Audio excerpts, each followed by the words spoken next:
Welcome into the Energy Tech Podcast, where today we are recording episode 5 of our Control Room Management mini-series, as Mike and Daniel will be discussing adequate information and tools. Guys, welcome back to the show. Hey, Jeff, thanks for having us. I'm your co-host of the Energy Tech Podcast, Mike Flores, live here in Cannonsburg, Pennsylvania, in the heart of the OpSite Energy Control Center with my co-partner here in crime, Mr. Daniel Nieto, our VP of Regulatory and Compliance. Daniel, glad to have you here, man. Yeah, glad to be here, man. Talking about CRM. Yeah, exactly, man. This is going to be episode number 5, on our Control Room, our CRM mini-series. We do this for our community, Daniel. And you know what? I love doing it, and I know you do too. You've been doing this a long time in terms of audits and just really giving the community information. We're going to give you information, but here's what we're asking in return. 2 things. Number 1 is like and subscribe and share it with another control room operator, manager, director, someone that's in compliance.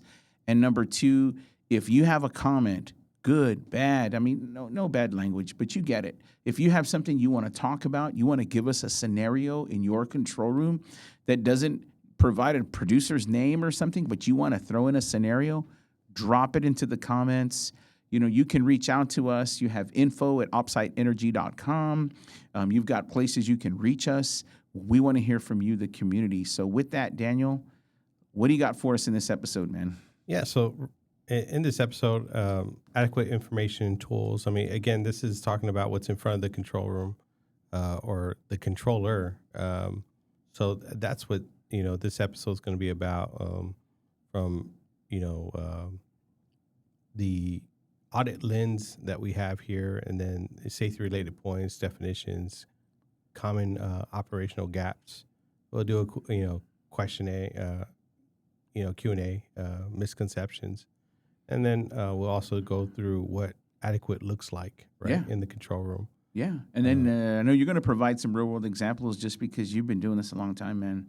I tell people all the time, you're pretty much I don't know what's the best analogy. I love baseball, man, and I think you're the sort of the Nolan Ryan here for audits. Daniel's done quite a few. I would almost dare say you've done more than a lot of people in the United States in terms of audits. Yeah, well, we're none of us are spring chickens, Mike. We all have quite a bit of experience in control room, but yeah, it's really great to have Daniel on the team to provide the expertise from dozens of audits that he's seen. Operating in a third-party capacity. So it's good to have that. So I think anything we talk about comes from that level of experience combined. So that's really good. And then after that, Daniel, one of the things I like is you always have your implementation path, meaning some of the things and frameworks you like to follow, and then some action items. So that way, whoever's listening, watching, can walk away with things they probably need to do and consider. Right. So let's get us started, man. Let's jump right into this one in terms of the regulatory context and why this is important. So overall, again, this is going to hit, 192 and 195C, right? Yeah. So this, again, goes to your operations on what your adequate information looks like for your controllers.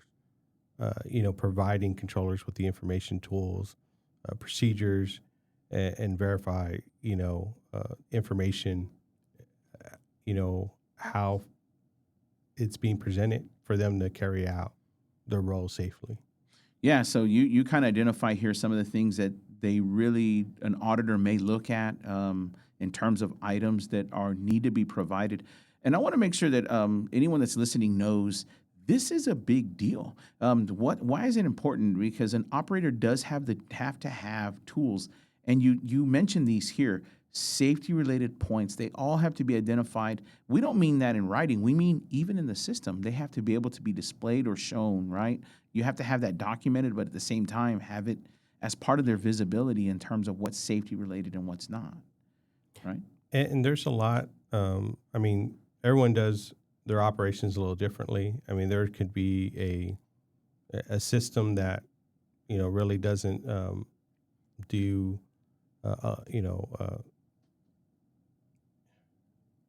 as far as displaying them. It could be an audible alarm, but only for their critical or their safety related points within the system, and maybe that's how they identify it, and it's written within their procedures on how that's being pushed across to the controllers. So again, everyone obviously does their own SCADA system a little differently and how they're presented on the screen, but it's how that's being communicated overall from a control room standpoint and provided to your controller on the console. Yes. And so that's why in terms of the audit lens here, we're talking about you want to have those procedure tools, you want to have those safety related points available. And again, it could be something auditable in a auditory way, something that is part of their triggering for safety related alarms or safety related points. You also want to have any sort of adequate information has to be current and accessible, right?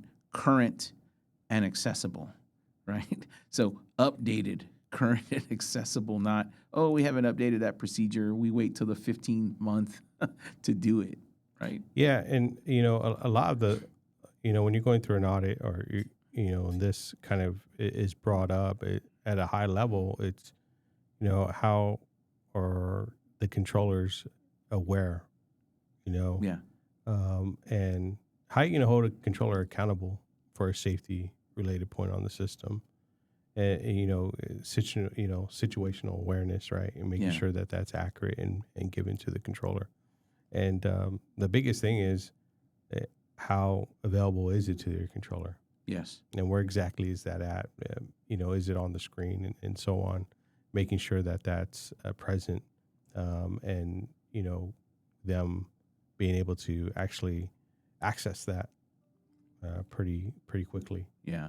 And I think some control rooms, they, at least in my experience, they kind of overlook this whole adequate definition. Like what is high performing control rooms, they demonstrate adequate things, items, tools.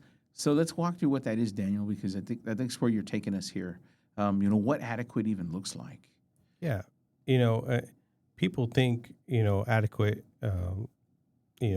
they just think SCADA screens, right? The visible way of seeing your SCADA, and how that's set up. But I mean, there's other ways to do that as well. I mean, it's your procedures and how quickly they can, access those procedures. So, having that available for them, or whether or not that's, it's not, somewhere where they can't get to it, pretty quickly. They need to be able to and reach and be able to actually have that available, especially when you're in an audit during an observation. Again, they're going to ask them as far as, how quickly they can get that. And that's, again, what this is all what it looks like, right? So you're not just talking about HMI, you're also talking about your procedures. Yeah. And then also identifying your safety points within the system. Yes. You want to make sure that that's there for your controllers to quickly look at, and within their procedures to be able to move through that and not question. Last thing you want is someone questioning something, during an emergency or just even normal operations, right? Right. Yeah, and that means updated. So you hit on these three pillars, those clear HMIs, those screens. I do want to point out, I know at some point we'll target, 1165 and talk about those HMI displays. I do know, last year I had a producer, as a midstream company. I consulted with them for a little bit, consulted for them. And, one of the things they did was they brought in another, I call them, they were just an integrator with no real audit experience. And they scared to death this control room based on a report after assuming they understood 1165 in their displays, not realizing that whatever they wanted them to apply to was all liquid-based, and this was a gas control room. So I want to make it clear that to provide adequate information also means that you tie that to the rule. What I mean by that is sections of 1165 in terms of a clear SCADA display some of the elements of 1165 are geared towards gas and some are towards liquid. It's very important that you understand that from a regulatory perspective. So when you make it adequate, it needs to be adequate for the type of desk that you're dealing with or the type of product, right? So whether that's liquid or gas or both, some sections are both, and some sections in terms of clear SCADA displays are not both. So you got to be very careful about that. So I wanted to make sure that I pointed that out personally from just personal experience. When we talk about adequate and what it looks like, you're following the rule. Yes, and again, it's all pointed back, and I'm glad that you mentioned that because we'll definitely get into it. But you definitely want to make sure that within your plan, within your procedure, you're identifying what system Yes. you're that you have, and how these rules apply to your operations. Yes. So anyone that's if you hear us going over something again, this is we're doing a general. Yes. We're trying to capture all of it, but again, you're going to apply it to what you have. Correct. For your operations. This is just yes overall information that you can take and apply that within your plan as it works through. Yeah. So you took us through those three pillars, right? In terms of the HMI displays, accessibility, and then safety points. Let's talk about safety related points for a second. Let's define that and why it's a big deal. It's a big deal because if you're misreading something as we have here, right? It's a data point that if misread, and that wrong information is being brought back into your control room. So if they're utilizing that to make changes, that's huge, right? Right. So this is information that's being displayed for the controller on how to respond. Yeah, you did a real good job here, I think, of giving us some examples just from your past experience, and what you've got here is, pressure and flow. Yep. That's always a big one. If it's in pipeline, liquid or gas, your typical valve statuses. You really want to make sure when something is on a main line or station or ESD'd, if it's the valve is even available. Sometimes, certain valves or certain sections of pipeline are closed. You want to make sure you understand that. You also want to know when a valve is in, if you have problems with valves that go in travel, right? Sometimes you have problems where, hey, something's in travel and it's like, oh man, look, this thing still shows in travel and it's actually closed. You may want to fix that. So those are things to consider, right? Yeah, from anything, for me, one of the biggest things that I always would talk about is you may have a valve that's manual, right, at the field level. And everyone knows it's there other than the control room, because why, right? It's not on the SCADA screen. Yeah. Right. So even displaying a manual valve, it's not a safety point, but again, it's there that, from the standpoint of speaking on these, having that display there and identifying it as a manual valve during an event, right? Whether it's an abnormal or an emergency, or you have safety points anywhere near this, it's good for the controller to know that, hey, we can utilize this valve to, isolate this line if need be, right? It's an extra set of eyes for your field operations at the higher level, which that's the intent of the control room, right? 1,000-foot level. Yeah. Making sure that we're overseeing the operation. So having that there, even though it's not a safety related point, but again, to draw that out is to give that information to your controller. Yes. And I think the other thing too that bleeds into that is leak detection. I think that's another big area, that I think if you're going to, not just safety related, but leak detection is part of that umbrella of examples where you really want to have good data points and make sure they're not misread. Yeah. And, from your screen to that information that's being displayed, again, we're talking about, your controllers responding. When you look at response time and you have your leak detection, you're only as good as the information that's being brought in. If it's, only polling or coming into your SCADA system every 30 minutes or whatever that is, which I doubt any leak detections will, but there can be some leak detection that's based off of a factor that's included, right? So if you have a point that's feeding your leak detection system that is out of whack, or not working correctly, it's definitely going to impact that because it's relying on that point. So falling on, we've got the pillars. Now you have an auditor that's looking at safety related points. They're really looking at your definition. They're looking at your examples. They've already received a CRM documentation. They're looking at screens and so on. What in an inspection, what can someone expect? I think you've outlined a few of those. Yeah, from an inspection standpoint, again, what they're going to be looking at is what your point, or I'm sorry, what your screens look like, and what is that process, right? And how you display that on the screen for your critical points. Yeah. And, so that you have your procedures there and your references and your procedures. And then with changes that controllers review, right? And how that's being triggered for your controllers. Yeah. Exactly.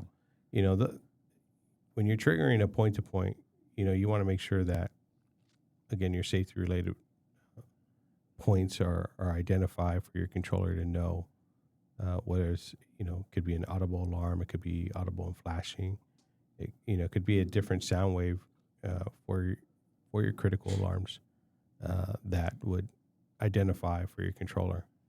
So it's definitely something that you want to make sure that you have documented.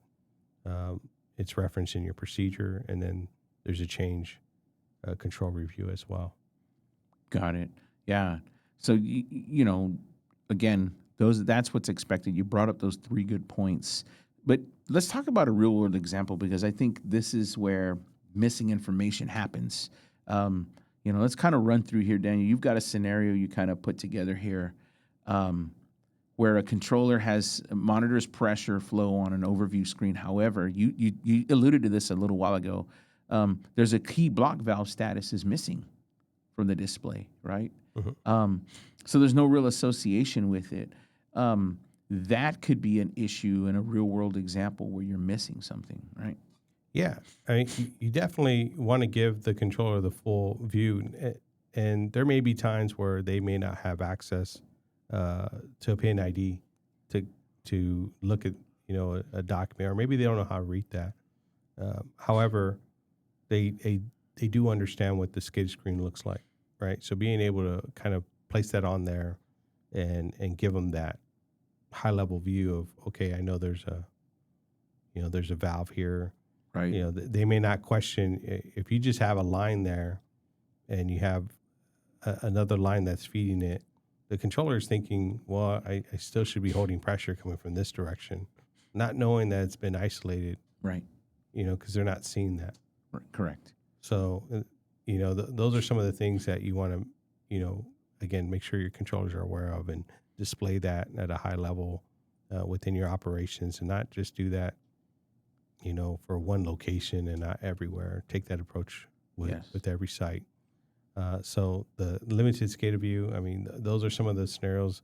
And one of the other scenarios is, being able to, there could be a time where they're rating a pressure that was identified incorrectly. Yeah. So again, that's information that's going to a controller, and they're making decisions based off of that information. Yeah. And so let's say in this real world example we have that we're looking at, all over here on the left in the slide. So you run through that. Someone puts some oil on the ground. I'm not saying it's a lot, but let's just say once you do that, these are the things that are going to matter now if an inspector has to get involved, right? And some of those was that specific valve identified as a safety-related point? They're going to come back to the documentation. They're going to come back to the adequate information. Again, if you notice what an inspector's looking at right here, Daniel, I would imagine that this falls back on the original 3 pillars we were talking about, which was Was this identified as a safety-related point? Were the displays and procedures adequate, right? And number 3, did the operator provide the necessary tools to recognize it, right? Yeah, and these are, obviously the big ones that I've run across during every audit, right? Even if you didn't have a leak, just running through that is how that is identified. Yeah. Right. So the scenarios that we kind of brought up here that could lead to these type of questions, they're going to want to see that from a procedure standpoint at a SCADA level, right? And how that's, kind of broadcasted or presented to your controller. And again, it's not just about screen displays, and everyone thinks, from the SCADA system, that's kind of what they look at. But all in all, it's everything in general. Right. The capabilities of, from the audible alarms and how you're setting up your Yes. not only displays, but what are the safety related points within your environment. Yeah. And what are those procedures for them? So it's not just the pillar that the inspection's looking at or inspector's looking at, whether you dropped oil on the ground or not, right? You're right. One of the things I want to point to is that this is where human factors are looked at, but before that's even looked at, it's what are the contributing factors, right? And you point this down here in that little blue square. You've got, this is not a controller failure. If you're looking at this whole scenario, it's actually a Section C failure for that because of the adequate information. So the reality is what human factors played into that, but before that, what were the contributing factors? And those contributing factors, if you really looked at this scenario, was the documentation right? Or the displays right? Do you have that those valves identified? And then finally, was the operator given the necessary tools to recognize the risk? And that's why that's there, because a lot of it comes from a controller made a mistake. Yes. Right. The human factor, when not that's I don't know if it's just something that's kind of set up. Some people just automatically just go default to that right away. Right. And not, kind of reviewing how that information or this section on the information that's being provided, maybe it's a procedure problem. Yeah. Maybe it's as far as the HMI displays or the way SCADA system is set up. Right. For the controller to make, the correct. Yeah, leaning on those contributing factors, right? Yeah. It's like, oh man, hey, this is what contributed to that. Not necessarily a human factor like no sleep or he didn't take a break. He or she didn't take a break. It's more like, no, this was missing. Yeah, and not to say that they don't get to that eventually, but Right. for whatever reason, when something goes wrong, right, it's automatically. A It human seems factor. like it's like what were they not doing? It's Right. that for me, it's like what was going on at the time. Yeah. What was being presented on SCADA system, Yes. and tracing that all back and not just focusing on. And this is where adequate information is a big deal. Yes. Because it becomes the contributing factor to a scenario that we just talked about. Yeah, I mean, did your procedures display, these things, from your SCADA system for your procedures? I mean, there's a lot of things to look at, and not just the human factor side of it. It's everything that you have to kind of take in. And what's funny is, right after that, you have this really good slide where I think is the cousin to that, what we just talked about, which are your common gaps that operators face. Aside from not following the pillars, you're missing information. And even in that scenario where it really wasn't human factors, it was all based on what was not adequate. Here are some common gaps that I think operators face that you pointed out to, in terms of hidden, outdated procedures, Yeah, and that's, again, you're exactly right, because the protocol questions are asking these questions, right? Yeah. What is your, adequate information, from your procedures? They're outdated or you don't know where they're at, right? Right. Being able to get that to them. And then again, your safety related points. Yes. It's unclear. Some people, that's a block valve, right? That we have pressure, but is it identified as a safety point on it? Again, people are not really identifying these things correctly. Yeah. For your controller. Yeah, and it's funny, but you one of the common gaps you pointed to was information overload. So it's not just about having when we say adequate information, we mean adequate, not busy SCADA screens. And I think that needs to be addressed, right? Yeah, we're not looking for, plants or grass and things like that, right? We're looking for information for the controller, right? And that's what we're focusing on. Trying to get rid of everything else, right? We want to make sure that that information is being brought to the forefront for them to make, those decisions that you would expect from a controller. Yeah. What their roles and responsibilities. So having an understanding what that is to be able to provide that to them. And that's what this whole section is about. We know what their roles are. Yeah. We know what their responsibility is, but giving them the tools and giving them the correct information. That's what this section is talking about. Got it. And some people don't really wrap their head around that, so, and that's what we're trying to bring to the forefront. Yeah. So give us your steps here, Daniel. You've got a really good path here for us in terms of here are some frameworks. Part of the framework is your implementation guidance, things you can do. Walk us through those. What are those? Yeah. I mean, first off is, what is your information look at your information first, and which screens, procedures, your reference tools that you rely on, right? And then also, if you feel like something's missing or slow or the access of it, I mean, again, that all falls in that first pillar right there. Yeah. For your controller, making sure that you have all that information. So those are key things for each control room to ask and look at when they're taking this back within their group and seeing, okay, well, where's this information? What's this? Kind of inventory everything. Make sure that they have it. The second part of it is make sure that the documentation, right, from safety points, points being displayed and alarmed, reference, on your procedures, making sure that again, that's the second portion of it, making sure that information is there. So that's your step 2, right? Your safety related points, making sure that you're highlighting, in both SCADA and in procedures. You want to marry those, make sure that you're using that information and your procedures align with it. There's a lot of times where, there's, I've written a procedure or been involved with the procedure, and we'll say we need to do this, right? You need to make sure that you do this step. Right. However, it's a step that's required on SCADA that you don't see. Got it. So making sure that you align those things and make sure that you have the documentation, from that standpoint, especially if it's over any type of, safety related points. So identifying those as well.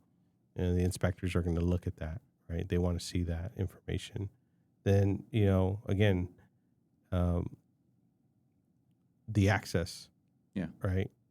Fixing the access for a rapid response and making sure that, can a controller understand under stress, how to, be in a abnormal operations or an emergency. Last thing you want is be doing a training drill during a full-blown event, right? And them not knowing what to do and how to do that. Yeah. So again, it's making sure that you have that. Yeah, and that kind of leads us to that fourth one that you're talking about, which is document and retest. Just make sure that your CRM, any changes are updated, record those safety points that you talked about in your original, identify your on your pillar number 2 for identifying your points. And then finally, just make sure if you can run simulations or tabletops that you're doing that and you're documenting them so that it's either something you've done or you can take advantage of an AOC, some sort of abnormal operating condition you can document and always come back to, right? Yeah, I mean, everyone could create a tabletop based off their abnormal conditions, right? Yeah. Their abnormal operations. So, if you can always look back at those and see, as far as producing the lessons learned from that, and you know, there may be changes that need to be done. You don't know until you sit down and talk about it with your operations group, and really bring everyone to the table that those stakeholders that are involved in that. So So you gave us a little framework. Let's cover some of the misconceptions too, because I think people need to know this. Again, you're dealing with human beings. Everyone has a gray area, a level of understanding that is a little bit different. Two people can hear the same story, and they have two different realities. So there are some misconceptions. Let's run through those real quick, Daniel. Number one is, let's talk about this. If information exists in the corporate network, is that sufficient? no, and again, it's about how quickly the controllers can access this, right? Yes. And so it's not about you having it, but is it available for your controller, Yes. right? So place it somewhere where they can access it and be able to utilize it during a situation. Yeah, and I want to make a plug here that this means that IT and HR don't run your control room if it's regulated. I mean, they support it, okay? They don't run it. And in a critical situation, you want to make network information available. You want to have things that are running. If not, it needs to be something they can get to in near real time or real time. Yeah, and again, this is kind of procedure based information. Yeah. You want to make sure from the operations standpoint, obviously you can be trained on those, but there's always a time that you can always reference your procedures and go back to them and make sure that you're following through your steps. Yeah. So that's, again, having that available for your controllers. Yeah. And I want to hit on that same statement again. You know why? Because here it is. Is Section C compliance only about SCADA screens? The answer is no, because it covers all resources. And if I'm correct, this includes logs, phone lists, and maps. Maps, whether they're on a GIS platform, maps, whether they're printed. Maps, once they're printed, are outdated anyway as soon as you print them, typically. And so if you're running a GIS group that is in coordination with your control room, you want that stuff updated. Because if it's a tool they're using, that becomes part of their tools. Yeah, right? From an isolation standpoint, knowing where that's at, correctly displayed on your SCADA system. Some SCADA systems will ask for coordinates, and you can provide that and place that on there, and you can do a map and things like that, KMZ. So making sure that you don't have a location in the middle of nowhere and your pipeline's over here, right? Yes, and I think the point I want to make is simply that if you have tools that are not just SCADA screens, you want to make sure those are just as updated, right? Yeah, it's everything. It's from your SCADA screens, and this is not just all about SCADA. It's about procedures. Again, having those documents available for the controllers for them to be able to access it during a real event. Yep. And the final one here is: does adequate look the same for all operators? No. Yeah, it doesn't. And I think one of the things I want to point out here, Daniel, too, is safety-related points. They do have to be identified. This is where when you go to back up a control room, let's say you go to a backup control room and you're not using, I'll name them. Let's say I have a Wonderware platform that I use for the control room, but when we go to the backup control room, we use ClearSCADA or another flat platform. You have to address the fact that they may not look the same. And I think that is one thing that you've got to know. Some people tend to use, they have a separate training SCADA system, and then they have the backup. And sometimes your backup may not look like it's not identical to your existing platform in your, let's say, your central control room, right? So if they go to a backup control room and they're using something different, it must be spelled out for them that it is different. Yeah, I mean, there's been times where, during the observation, they'll travel to your backup location. Yeah. Looking at your document, you say you have, from your equipment status, or from your equipment that you that you have at your Yes. your primary location, right? You have a stand sit, you have all these things in place, right? For your mitigation, Yes. the AC, your brake area, all those things. And number of screens. If I went from 6 to 2, I need to identify that. Yeah. So again, it's you're counting all those things. You're looking at everything. These are all tools for your controller. Yeah. Right. And then you go to a new location that does not, so not every, again, just it goes back to operations are going to vary. Yes. And people need to look at that and how that's being displayed. It could be a completely different SCADA system, like you stated. Yeah. So how does that work when it, interacts with your safety related points? Is it the same the way the other SCADA system? How's that being displayed? Everything that we spoke about, right? So that's what needs to be. You must identify that adequate has changed. Correct. That's the biggest thing. You have to have it written down, and you have to make sure that people are trained on it, and you got to make sure that everyone's on the same page. Because, you may not have access to it like you do here, right? Yep. You're doing some type of key fob or whatever it is to access the room. Who's maintaining a locked door over there? If it is a locked door. Yes. And is the equipment being checked on, things like that. Yes. So again, these are all the tools for the controller, and then that just ties all into it. Awesome. Well, Daniel, let's we're coming to a close here, so let's kind of go through your top 3. You gave us some 3 action items we need to take. Let's move through these pretty quick here. Give us real quick a cap of what someone can do. I'm a control room manager, supervisor. I'm a regulatory leader. I work in the control room, or I oversee it.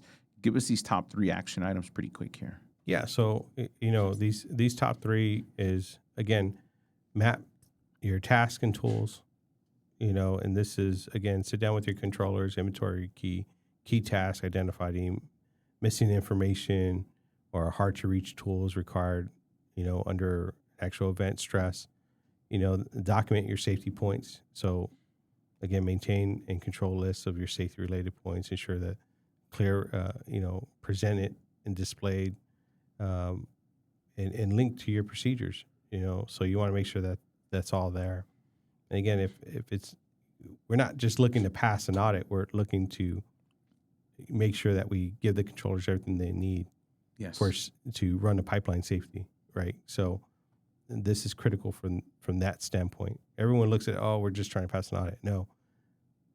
Some of these areas are just to ensure that the pipeline is being run correctly and safely. Got it. And then, again, third here is clean up your access, right? Make sure that you streamline your procedures and they're relevant. Yep. And you kind of want to have that available because, as you stressed here, it's got to be in seconds because they could be in an abnormal operating condition. You really want to have, or emergency, right? You want to have that available to operators. So that's really good on those 3 top action items. This kind of brings us to the close of this episode. And Daniel, I think in summary, we've kind of covered, that this is not about paperwork. This is about practical, what we're going to call adequacy, and that controllers have usable, accessible content and information tools, that it's organized, it's clear, it's everything safety related is documented, and you can actually perform the role safely, right? Yeah. So I think that's a big deal. I'm really excited. We're going to cover this next one. Hopefully, we're going to make this next one interesting. We're going to pretty much target SCADA and HMI displays going into the upcoming next episode. Don't forget to catch us on that one. That'll be number 6, where we're going to present information effectively and actually, hopefully, kill some misnomers on APRP 1165. And you can submit your display questions as you would in any other episode. We want to hear from you. Like and subscribe to us. We really want to hear your comments. We want to get your feedback. Throw your scenarios in there without throwing an operator under the bus. You can do that by putting a scenario there. It's really important. Thanks for listening in. Don't forget to like and subscribe. Daniel, thanks for being here. I'm your co-host, Mike Flores.